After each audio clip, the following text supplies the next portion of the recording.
नमस्कार दोस्तों। जैसा आप सभी को पता है, 29 जनवरी 2026 को केंद्रीय वित्त मंत्री निर्मला सीतारमण द्वारा संसद में इकोनॉमिक सर्वे पेश किया गया। इस इकोनॉमिक सर्वे में जितने भी महत्वपूर्ण प्रश्न बनते हैं उनको वन लाइनर रूप में हमने तैयार किया है। इनकी संख्या 70 से ज़्यादा है। इस वीडियो में हम सभी प्रश्नों को समझेंगे, उनकी व्याख्या भी देखेंगे। लेकिन उससे पहले इकोनॉमिक सर्वे से संबंधित कुछ महत्वपूर्ण जानकारी को हम प्राप्त करना चाहेंगे। सबसे पहले वर्तमान में वित्त मंत्री कौन है? तो वित्त मंत्री हैं निर्मला सीतारमण। इसके बाद इकोनॉमिक सर्वे किसकी निगरानी में तैयार किया जाता है? तो इकोनॉमिक सर्वे तैयार किया जाता है मुख्य आर्थिक सलाहकार की निगरानी में। वर्तमान में मुख्य आर्थिक सलाहकार कौन है? तो वर्तमान में मुख्य आर्थिक सलाहकार हैं वी अनंत नागेश्वरन। अभी जो भारत का मिशन है वह है विकसित भारत अभियान 2047, यानी भारत जो है उसको विकसित राष्ट्रों की श्रेणी में लाने का प्रयास किया जा रहा है 2047 तक।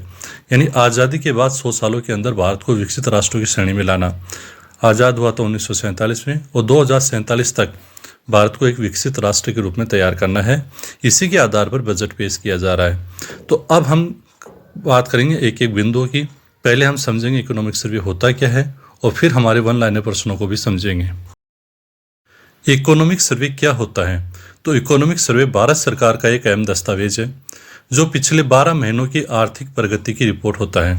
यह दस्तावेज मुख्य आर्थिक सलाहकार की निगरानी में वित्त मंत्रालय के आर्थिक मामलों का विभाग तैयार करता है।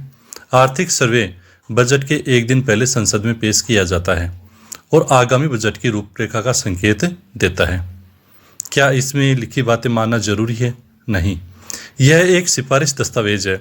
सरकार इसमें दिए गए सुझावों को मानने के लिए कानूनी रूप से बाध्य नहीं है, लेकिन नीतियां बनाने के लिए यह लाइट हाउस का काम करता है।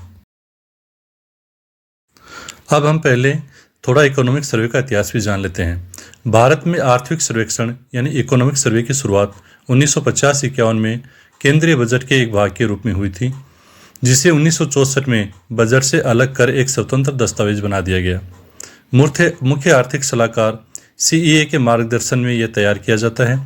वित्त मंत्री द्वारा बजट पेश करने से ठीक पहले दिन इसे आर्थिक स्थिति, प्रदर्शन और भविष्य के अनुमान पेश करने के लिए संसद में रखा जाता है। आर्थिक सर्वेक्षण के इतिहास के कुछ मुख्य बिंदु देखते हैं। शुरुआत कब हुई? पहला आर्थिक सर्वेक्षण 1950-51 में पेश किया गया था। बजट का हिस्सा शुरुआत में 1950-51 से 1964 तक इसे केंद्रीय बजट दस्तावेज के साथ ही प्रस्तुत किया जाता था। स्वतंत्र दस्तावेज 1964 में इसे बजट से अलग कर एक अलग दस्तावेज बना दिया गया, ताकि बजट निर्णय से पहले आर्थिक रुझानों का निष्पक्ष विश्लेषण मिल सके। प्रस्तुति का समय तब से इस परंपरा के अनुसार केंद्रीय बजट पेश होने के एक दिन पहले प्रस्तुत किया जाने लगा। उद्देश्य और तैयारी: इसे वित्त मंत्रालय के आर्थिक प्रभाग द्वारा तैयार किया जाता है और मुख्य आर्थिक सलाहकार सीईए की देखरेख के अंतिम रूप दिया जाता है। यह देश की आर्थिक स्थिति का वार्षिक लेखा जोखा होता है। यह दस्तावेज भारत की विकास दर, महंगाई, सेक्टरवार प्रदर्शन और चुनौतियों का विस्तृत ब्यौरा प्रदान करता है। अब हम देखते हैं हमारे वन लाइनर प्रश्न। सबसे पहले हम देखेंगे अर्थव्यवस्था की स्थिति के बारे में। पहला प्रश्न है, वित्त वर्ष 2026 के लिए वास्तविक जीडीपी वृद्धि का प्रथम अग्रिम अनुमान क्या है? इसका उत्तर होगा 7.4%। यह अनुमान वैश्विक अनिश्चितताओं के बीच भारतीय अर्थव्यवस्था की मजबूत स्थिति को दर्शाता है। प्रश्न नंबर 2, वित्त वर्ष 2026 के लिए जीवीए वृद्धि का अनुमान क्या रखा गया है? इसका आंसर होगा 7.3%। सकल मूल्य वर्धन जीवीए उत्पाद के स्तर पर अर्थव्यवस्था की वास्तविक तस्वीर पेश करता है। अगला प्रश्न है, वित्त वर्ष 2027 के लिए वास्तविक जीडीपी वृद्धि की सीमा क्या अनुमानित है? इसका उत्तर होगा 6.8% से 7.2%। मध्यम अवधि में भारत की वृद्धि दर स्थिर रहने की संभावना है, जो इसे दुनिया की सबसे तेज प्रमुख अर्थव्यवस्था बनाए रखेगी। अगला प्रश्न है, वित्त वर्ष 2026 में निजी अंतिम उपभोग व पीएफसीई का जीडीपी में कितना हिस्सा है? इसका आंसर होगा 61.5%। यह दर्शाता है कि भारतीय अर्थव्यवस्था मुख्य रूप से घरेलू मांग और खपत द्वारा संचालित है। अगला प्रश्न है, वित्त वर्ष 2026 में सकल स्थिर पूंजी निर्माण GFCF का हिस्सा कितना प्रतिशत रहा? इसका आंसर होगा जीडीपी का 30%। उच्च GFCF निवेश में वृद्धि और भविष्य की उत्पादन क्षमता के विस्तार का संकेत है। अगला प्रश्न, भारत की अर्थव्यवस्था लगातार कितने वर्षों से सबसे तेजी से बढ़ने वाली प्रमुख अर्थव्यवस्था है? इसका आंसर होगा लगातार चौथे वर्ष। महामारी के बाद भारत ने अन्य वैश्विक शक्तियों की तुलना में बेहतर सुधार दिखाया है। प्रश्न नंबर 7, क्रय शक्ति क्षमता PPP के आधार पर भारत दुनिया की कौन सी सबसे बड़ी अर्थव्यवस्था है? इसका आंसर होगा तीसरी सबसे बड़ी अर्थव्यवस्था। PPP मॉडल के अनुसार भारत की क्रय शक्ति चीन और अमेरिका के बाद सबसे अधिक है। प्रश्न नंबर 8, वर्तमान कीमतों पर भारत की GDP वृद्धि का अनुमान क्या है? इसका आंसर होगा 10.5%। इसमें मुद्रास्फीति का प्रभाव शामिल है, जो सरकारी कर राजस्व की गणना के लिए महत्वपूर्ण है।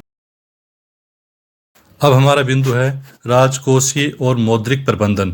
प्रश्न नंबर 9, वित्त वर्ष 2025 में केंद्र की राजस्व प्राप्तियां GDP का कितना प्रतिशत रही? इसका आंसर होगा 11.6%। कर प्रशासन में सुधार और डिजिटलीकरण के कारण सरकार की आय में उल्लेखनीय वृद्धि हुई है। प्रश्न नंबर 10, सितंबर 2025 तक अनुसूचित वाणिज्यिक बैंकों का सकल GNPA अनुपात कितना रहा? इसका आंसर होगा 2.2%। यह पिछले कई दशकों का सबसे निचला स्तर है, जो बैंकिंग क्षेत्र की सुधरती हुई सेहत को दर्शाता है। प्रश्न नंबर 11, अप्रैल से दिसंबर 2025 के दौरान सकल GST संग्रह कितना दर्ज किया गया? इसका आंसर होगा 17.4 लाख करोड़ रुपए। पिछले वर्ष की तुलना में इसमें 9.1% की वृद्धि हुई है, जो आर्थिक गतिविधियों में तेजी का प्रतीक है। प्रश्न नंबर 12, प्रत्यक्ष करों में वित्त वर्ष 2025 के दौरान कितनी वृद्धि दर्ज की गई? इसका आंसर होगा 20.9%। आयकर और कॉरपोरेट कर संग्रह में यह वृद्धि का कर अनुपालन बढ़ने का परिणाम है। प्रश्न नंबर 13, आयकर रिटर्न ITR भरने वालों की संख्या वित्त वर्ष 2025 में कितनी हो गई? आंसर होगा 9.2 करोड़। 2022 में 6.9 करोड़ की तुलना में इसमें भारी वृद्धि हुई है, जिससे कर आधार व्यापक हुआ है। प्रश्न नंबर 14, केंद्र सरकार का पूंजीगत व्यय वित्त वर्ष 2025 में कितना रहा? आंसर होगा 11.21 लाख करोड़ रुपए। सरकार बुनियादी ढांचे पर निर्माण पर भारी निवेश कर रही है, ताकि रोजगार और मांग पैदा हो सके। प्रश्न नंबर 15, राज्य सरकारों का संयुक्त राजकोषीय घाटा वित्त वर्ष 2025 में कितना रहा? आंसर होगा GDP का 3.2%। राज्य सरकारों ने राजकोषीय विवेक का परिचय देते हुए अपने घाटे को नियंत्रित रखा है। प्रश्न नंबर 16, केंद्र सरकार का राजकोषीय घाटा लक्ष्य वित्त वर्ष 2026 के लिए क्या है? इसका आंसर होगा 4.5% से कम। सरकार क्रमिक रूप से राजकोषीय सुदृढ़ीकरण की राह पर है। प्रश्न नंबर 17, बैंकों का पूंजी पर्याप्त अनुपात सितंबर 2025 में कितना था? आंसर होगा 16.5%। यह नियामक आवश्यकता 11.5% से काफ़ी अधिक है, जो बैंकिंग प्रणाली की मजबूती सुनिश्चित करता है। प्रश्न नंबर 18, वित्त वर्ष 2025 में कॉरपोरेट कर संग्रह की में कितनी वृद्धि हुई है? आंसर होगा 16.7%। कॉरपोरेट लाभ में वृद्धि और बेहतर कर नियमों से सरकारी खजाने में इजाफा हुआ है। अब अगले क्षेत्र को देखते हैं, बाहरी क्षेत्र, एक्सटर्नल सेक्टर एंड ट्रेड। प्रश्न नंबर 19, 16 जनवरी 2026 तक भारत का विदेशी मुद्रा भंडार कितना था?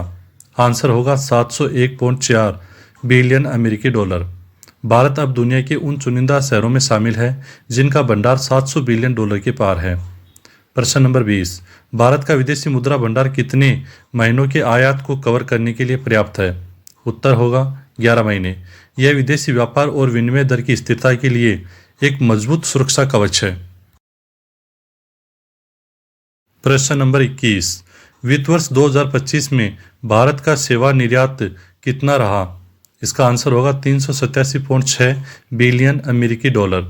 इसमें 13.6% की वृद्धि हुई है, जो भारत की ग्लोबल IT और बिजनेस हब के रूप में स्थिति मजबूत करती है। प्रश्न नंबर 22, वित्त वर्ष 2025 में भारत को कितना प्रेषण प्राप्त हुआ है? इसका आंसर होगा 135.4 बिलियन अमेरिकी डॉलर। भारत दुनिया में सबसे ज्यादा रेमिटेंस पाने वाला देश बना हुआ है। प्रश्न नंबर 23, भारत का वैश्विक व्यापार निर्यात में हिस्सा 2005 के 1% से बढ़कर 2024 में कितना हो गया है? आंसर होगा 1.8%। वैश्विक आपूर्ति श्रृंखला में भारत की भूमिका लगातार बढ़ रही है। प्रश्न नंबर 24, चालू खाता घाटा CAD वित्त वर्ष 2026 की दूसरी तिमाही में कितना रहा? आंसर होगा GDP का 1.3%। निर्यात में वृद्धि और स्थिर आयात के कारण CAD नियंत्रण में है। प्रश्न नंबर 25, अप्रैल से नवंबर 2025 के दौरान कुल FDI प्रवाह कितना रहा? आंसर होगा 64.7 बिलियन अमेरिकी डॉलर। विदेशी निवेशकों का भारतीय बाजार पर भरोसा निरंतर बना हुआ है। प्रश्न नंबर 26, भारत का विदेशी ऋण उसके विदेशी मुद्रा भंडार का कितना प्रतिशत है? तो इसका आंसर होगा 94%। इसका मतलब है कि भारत का लगभग पूरा विदेशी कर्ज उसके मुद्रा भंडार से चुकाया जा सकता है। अब हमारा अगला सेक्टर है कृषि और ग्रामीण विकास, एग्रीकल्चर एंड रूरल डेवलपमेंट। प्रश्न नंबर 27, कृषि वर्ष 2024-25 में कुल खाद्यान्न उत्पादन कितना होने का अनुमान है? इसका आंसर होगा 3,577.3 लाख मीट्रिक टन। यह पिछले वर्षों की तुलना में अधिक है, जिससे खाद्य सुरक्षा मजबूत हुई है। प्रश्न नंबर 28, बागवानी का उत्पादन 2024-25 में कितना रहा? इसका आंसर होगा 362.08 मिलियन टन। बागवानी उत्पादन अब खाद्यान्न उत्पादन से अधिक हो गया है, जो उच्च मूल्य वाली फसलों की ओर बदलाव का संकेत है। प्रश्न नंबर 29, PM किसान योजना के तहत अब तक कितनी राशि जारी की जा चुकी है? तो इसका आंसर होगा 4.09 लाख करोड़ रुपए। इस योजना से 11 करोड़ से अधिक किसानों को सीधे वित्तीय लाभ मिला है। प्रश्न नंबर 30, मनरेगा का स्थान लेने वाले नए अधिनियम का नाम क्या प्रस्तावित है? इसका आंसर होगा विकसित भारत जी रामजी अधिनियम 2025। इसका उद्देश्य ग्रामीण रोजगार में पारदर्शिता और उत्पादकता लाना है। प्रश्न नंबर 31, जल जीवन मिशन के तहत कितने ग्रामीण घरों में नल से जल पहुंचाया जा चुका है? इसका आंसर होगा 81%। 15.6 करोड़ से अधिक ग्रामीण परिवारों को अब स्वच्छ पेयजल उपलब्ध है। प्रश्न नंबर 32, स्वामित्व योजना के तहत कितने गांवों का ड्रोन सर्वेक्षण पूरा हो चुका है? आंसर होगा 3.28 लाख गांव। ग्रामीण क्षेत्रों में संपत्ति के अधिकारों के स्पष्टीकरण के लिए यह एक क्रांतिकारी कदम है।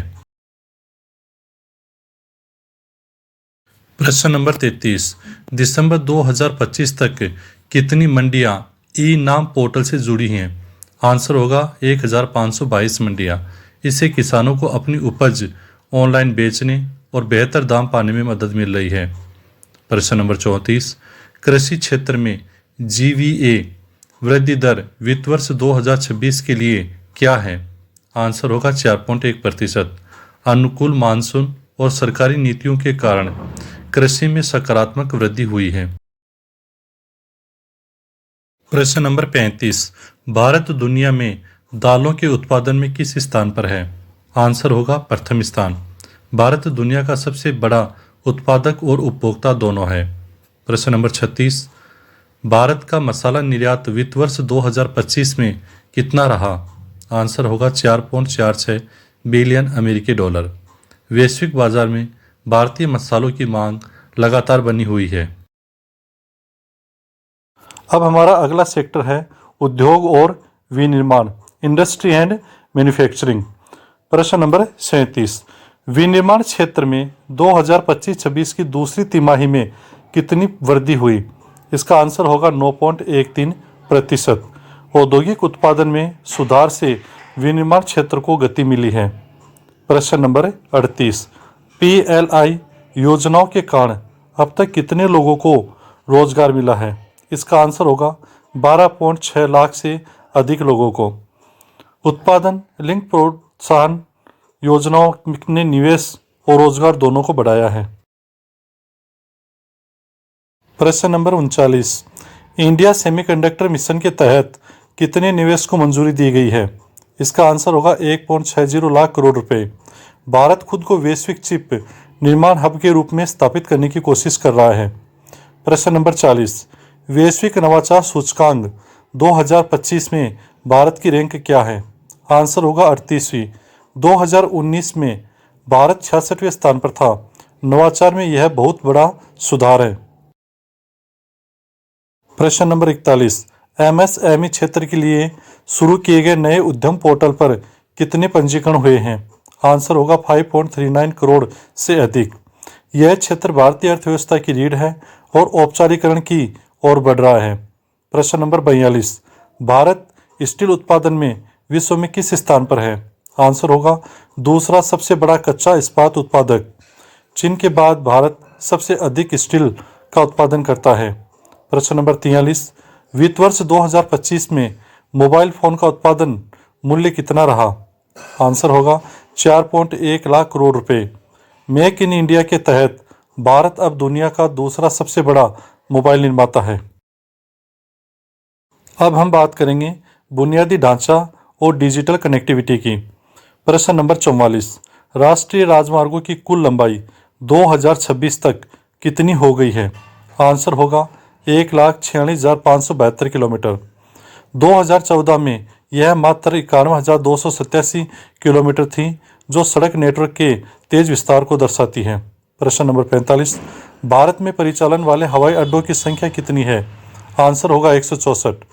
उड़ान योजना के तहत क्षेत्रीय कनेक्टिविटी में भारी सुधार हुआ है। प्रश्न नंबर 46, भारतीय रेलवे ने 2024-25 में कितना माल ढोया? आंसर होगा 1,610 मिलियन टन।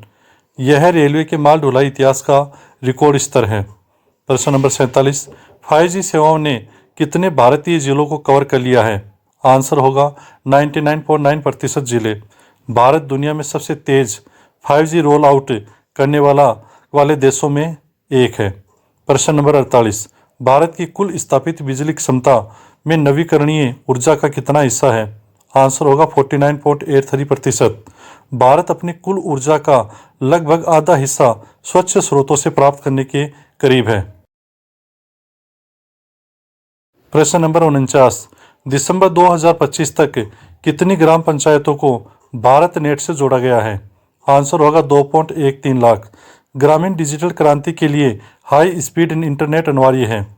प्रश्न नंबर 50, भारत में प्रति व्यक्ति डेटा खपत कितनी है? आंसर होगा 31.3 GB प्रति माह है। यह दुनिया की सबसे अधिक डेटा खपत दरों में से एक है। अब हम बात करेंगे मुद्रास्फीति और मूल्य नियंत्रण की। प्रश्न नंबर 51, अप्रैल से दिसंबर 2025 के दौरान औसत खुदरा मुद्रास्फीति क्या रही?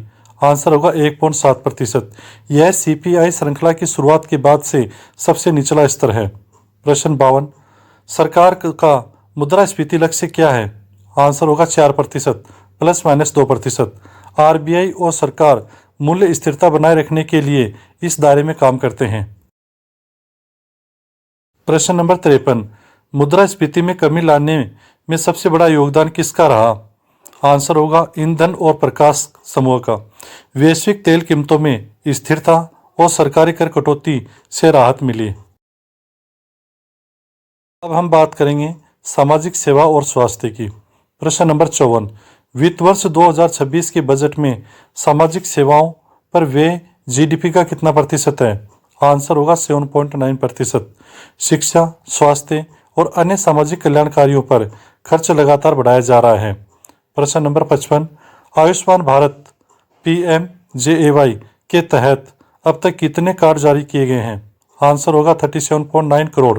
यह दुनिया की सबसे बड़ी स्वास्थ्य बीमा योजना है। अब हम देखेंगे सामाजिक सेवा और स्वास्थ्य को। प्रश्न नंबर 56, भारत में मातृ मृत्यु दर MMR में 1990 से कितनी कमी आई है? आंसर होगा 86%। स्वास्थ्य सुविधाओं में सुधार और संस्थागत प्रसव के कारण यह संभव हुआ है। प्रश्न नंबर 57, शिशु मृत्यु दर IMR 2023 में घटकर कितनी रह गई है? आंसर होगा 25 प्रति हजार जीवंत जन्म। 2013 में यह 40 थी, जो बाल स्वास्थ्य देखभाल में प्रगति को दर्शाता है।